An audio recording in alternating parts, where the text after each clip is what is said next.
failure is more common than success. Somebody whom you see as a success today, he failed, and then finally reached there. Anybody who is an expert was a novice yesterday. Anybody who's proficient in something was a beginner yesterday.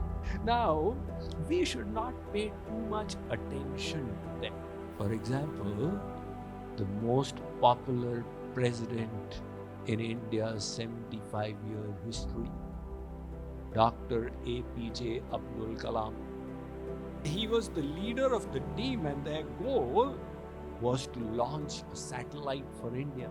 They had their first attempt at launching a satellite, and that failed. When they tried long-range Agni, it repeatedly failed. He became a laughing stock of the nation. But in 1985, India successfully launched the Agni, and now they were in the top 6 nations in missile technology. 1998, Abdul Kalam received Bharat Ratna, India's highest civilian award. And in 2002, he became the President of India. So, failure is just one point in the journey of life.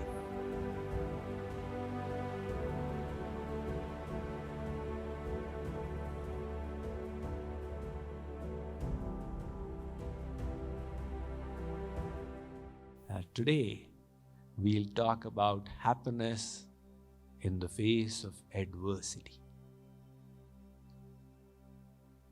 One man was very eager to know what destiny had in store for him. And he would go to all the fortune tellers in the DFW region. One was a tarot card reader, and one was a palmist, and one was an astro-palmist, etc., etc. They all would tell him different destinies. One would say it's so bright, the other would say that, my God, the future is all dark for you. Finally, he decided to put the matter to rest. He went to the biggest diviner. The mystic who tells the future is called diviner. So he went to that diviner's shop. He was charging tremendous, but this man said, today I need to reach a decision whether my destiny is dark or bright. He went and spoke to the diviner, filled in the fees.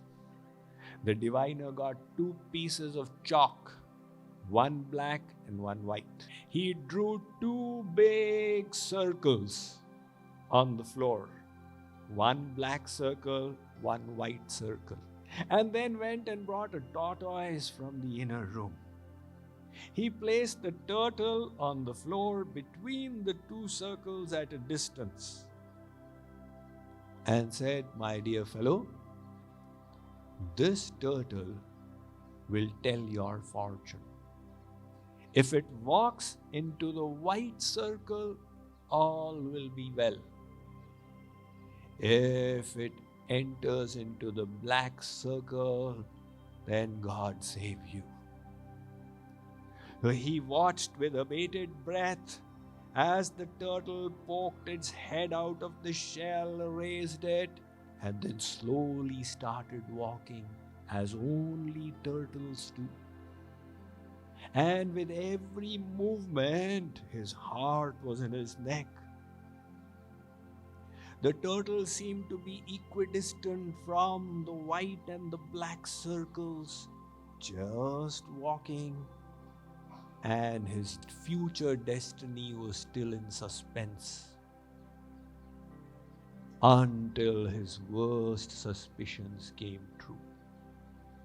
It turned towards the black circle and started progressing rapidly now. It was just a few fingers away. He screamed, "No!" and ran and grabbed the turtle and lifted it up. The diviner said, "What are you doing? How dare you interfere with my predictions?" He was not to listen. He put the turtle in the white circle, sealed. The diviner said, "How dare you do such a thing?" The man said, "What else do you expect me to do? This turtle was going to mess with my destiny. And I stand and watch." And at that time, he got the answer to his question. Just like the turtle was in his hands to place wherever he wishes, his destiny was also in his own hands. People ask me, "Swamiji, how much importance should we give to it? Astrology, palmistry, etc." I say, with all due respect to it. Before I became a sannyasi, in my childhood, I was doing astrology, palmistry. I studied the hands of all my relatives and all my classmates and all my friends. But then, when I took sannyas, I took it all and dumped it. Now, when people ask me, "What do you think about it?" I say, it is good. It's got its entertainment value. People don't realize it's not such exact as you think it to be. For example, to read an astrological chart, etc., the palm itself, it's like an equation with 1,000 variables. And that is why that person needs to have an intuitive ability. So they make 10 predictions, 5 come right, 5 don't. On that, people develop faith and move ahead. So I don't suggest anyone to visit astrologers. As Alma Iqbal said, "Khudi ko kar buland itna कि हर तकदीर से पहले खुदा खुद बंदे से पूछे बता तेरी रजा क्या है." You enhance your self-effort so much that before giving you the fruit of destiny, God himself asks, "What do you want?" But nevertheless, our Indian people, they'll just love the predictions. So suppose your child is born, and as is the tradition, you call Panditji or Jyotishi to make the birth chart, the Jan Kundali. And Panditji has framed it, and you say, "Panditji, what is in store for my lovely child?" And Panditji says, until the age of 7, he'll have terrible health. But then things will normalize. And at 13, he will win the spelling bee. But at 15, he'll have a car crash and he'll get badly injured. But then at 18, he'll get admission into Ivy League college. And at 21, he'll marry out of his religion. But at 23, he'll become CTO in a good company. And at 27, he'll have a divorce. And at 29, he'll have a huge successful startup. Now look how much ding dong his destiny is going. You say, "Panditji, if I have the option, I'll wipe out all the negatives. Only positives." That is how we all want our life and the lives of our loved ones. If you had it your way, you would say, "No negatives in my child's life." But the reality is something else. Negatives are more common than positives, which means that failure is more common than success. Because somebody whom you see as a success today, he failed, and then finally reached there. Anybody who is an expert was a novice yesterday. Anybody who is a teacher was a student yesterday. Anybody who is proficient in something was a beginner yesterday. So it's just like we all learn to walk by repeatedly falling. Likewise, failures, difficulties, hardships are the norm. Now, we should not pay too much attention to them. Just take it as one nodal point in life and move on. When you make it as a decisive event, oh, I failed, now I can never succeed, and you put that failure on your forehead, then you just keep inviting more failures to your life. Instead, take inspiration from people who went through so many failures to succeed. For example, the most popular president in India's 75-year history, Dr. A.P.J. Abdul Kalam. He was born in a small little holy town. Ahead of Rameshwaram, there is this place called Dhanushkodi. There, his father was a Muslim fisherman, and he used to ferry passengers in that holy town. And Abdul Kalam was the fourth of 5 siblings. So as a poor little boy, he was going to school, but the family income was not enough. So he used to sell newspapers to augment it. He was not a good student. The rocket man was not a good student. But there was a free tuition that was available at 3 a.m. in the morning. He would go and attend that. So through school, he managed to get a scholarship in physics. And when he completed his graduation in physics, he realized he did not like it. So then he got admission into the Madras Engineering College in aeronautical engineering. And he was trying his best, but one project that he submitted was rejected by the professor, who said, I will cancel your scholarship unless you give me a proper aeroplane design in 72 hours. Abdul Kalam did not eat and sleep for 72 hours, and finally he produced the project which got approved. So he managed to graduate as an aeronautical engineer.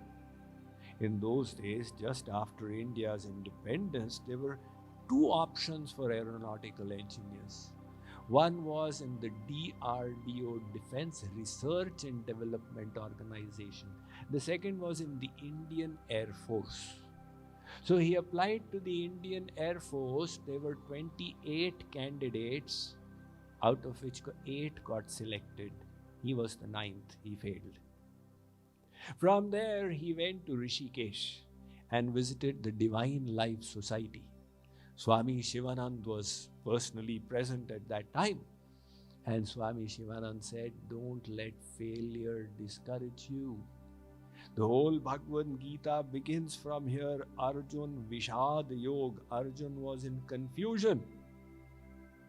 And the confusion became a launching pad to enlightenment. Read the Bhagavad Gita, he told him. Abdul Kalam went and joined the DRDO.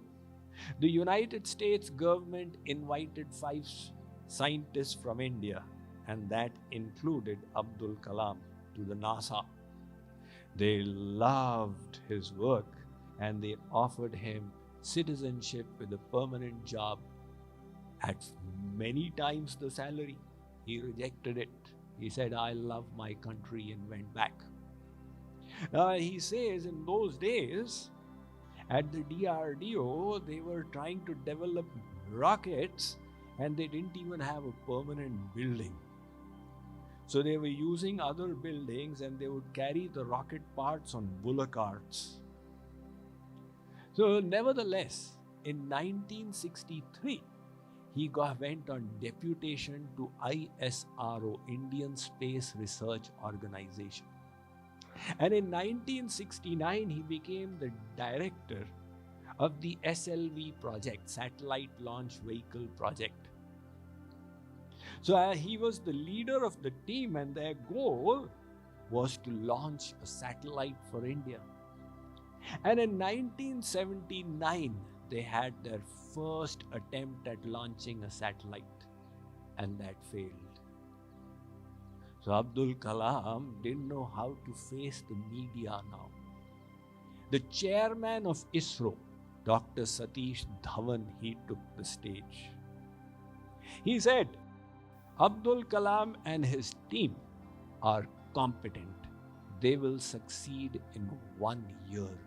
That is exactly what happened. So in 1979 was the first launch. In 1980, they launched SLV-3, which was a great success. And again, Dr. Satish Dhawan took the stage and he gave all the credit to Abdul Kalam. So Abdul Kalam later said, I learned how to succeed from many people, but I learned how to handle failure from my chairman. Now, in 1982, the belligerence of India's neighbors had increased, and there was now need of missile technology. So Abdul Kalam was brought back to DRDO, and he was put in charge of the missile project. Under his stewardship, India first launched the Trishul, and then after that the Prithvi, and after that the Akash. But when they tried long-range Agni, it repeatedly failed. And again he became a laughing stock of the nation, to the extent that Amul, which is, famous for its cartoons that it keeps on making by way of advertisements, they took out a cartoon that if no fuel is working, let them use Amul butter and it will succeed. But in 1985, India successfully launched the Agni, and now they were in the top 6 nations in missile technology. In the meantime, secretly, some of the neighbors were developing nuclear power. And then, in 1992, Abdul Kalam was put in charge of Operation Shakti. And in 1997, they detonated 5 devices. And 22 days after that, Pakistan detonated a nuclear device, which established that they had been secretly developing nuclear technology.